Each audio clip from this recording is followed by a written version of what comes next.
je voulais juste faire une petite introduction, Mihoub, avant de faire monter des gens et arriver aux 100 000 likes. Bien sûr. Parce que j'avais un débat tout à l'heure où on voulait absolument ne pas parler des textes et parler de la morale. Alors, je vais vraiment prendre quelques minutes et expliquer quelque chose. Parce que pour moi, c'est important.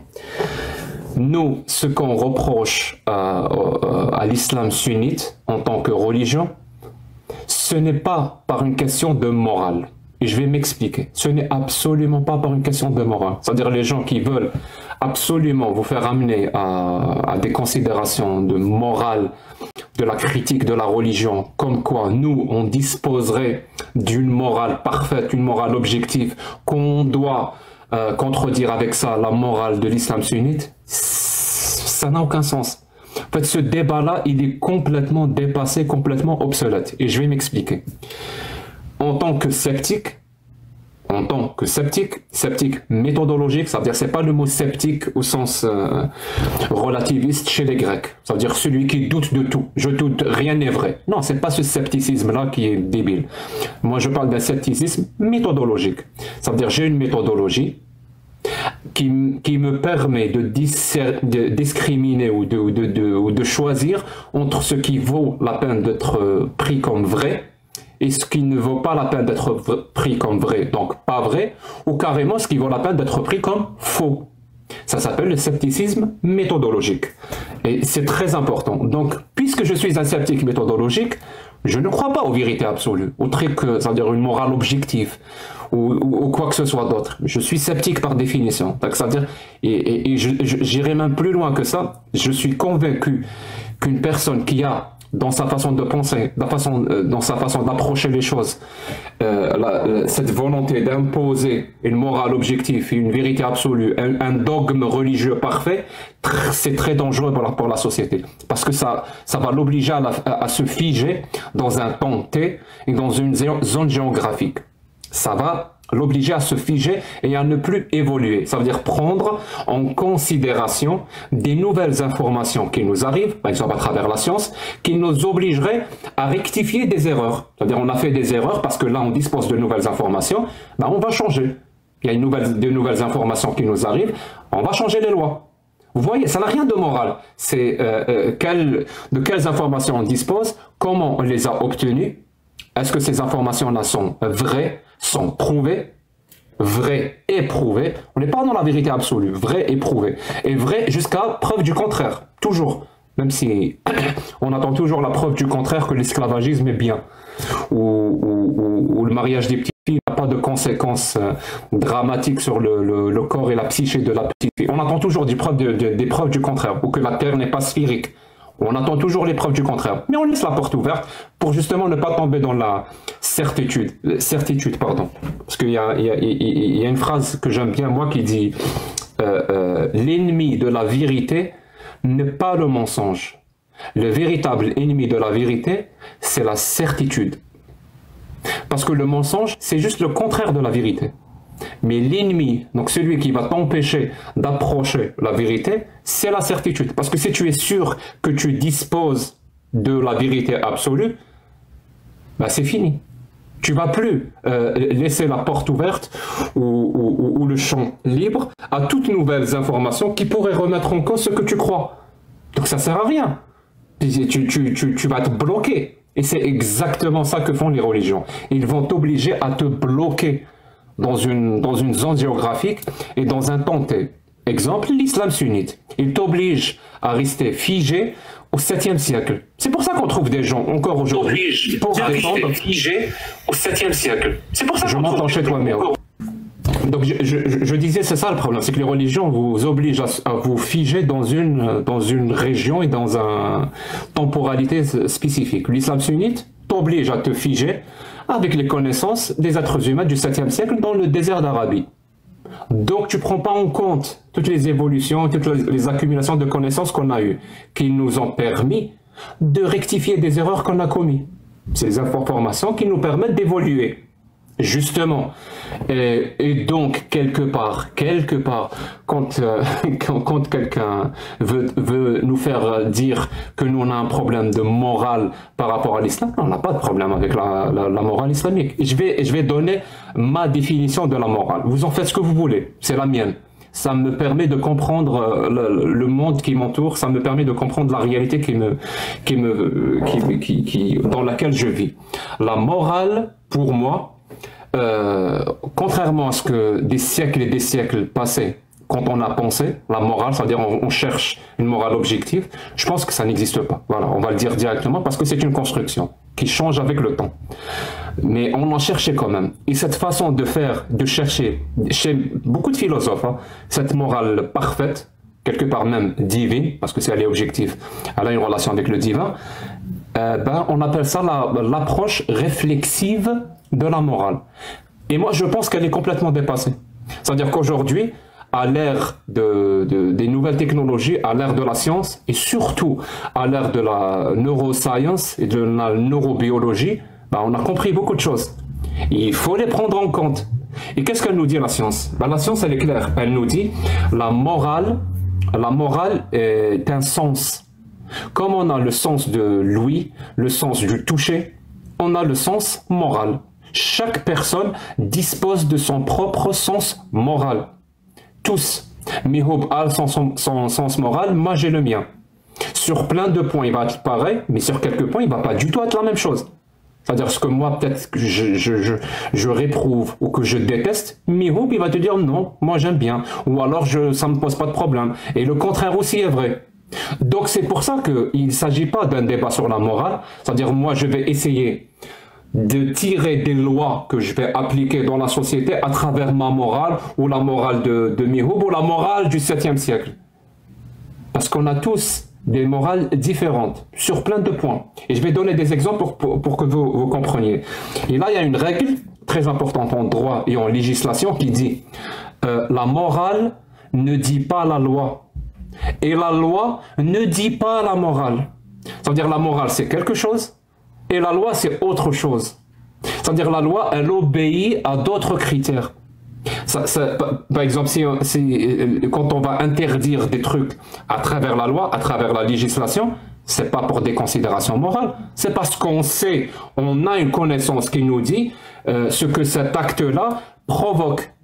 Tout simplement, c'est aussi simple que ça. Et ce qu'il provoque, est-ce qu'il enfreint et rentre en contradiction avec les valeurs démocratiques, par exemple, vu que les lois viennent directement des principes démocratiques, qui sont les libertés individuelles, les libertés collectives, le principe de l'égalité de tous les citoyens devant la loi, indépendamment de leurs différences, auquel on peut rajouter un système de gouvernance basé sur l'alternance au pouvoir. Donc, est-ce que cet acte-là rentre en contradiction? Et on va l'interdire ou pas? Ou alors, au contraire, cet acte-là doit être protégé par ces valeurs-là démocratiques. Et là, je vous donne un exemple. Par exemple, le mariage des petites filles.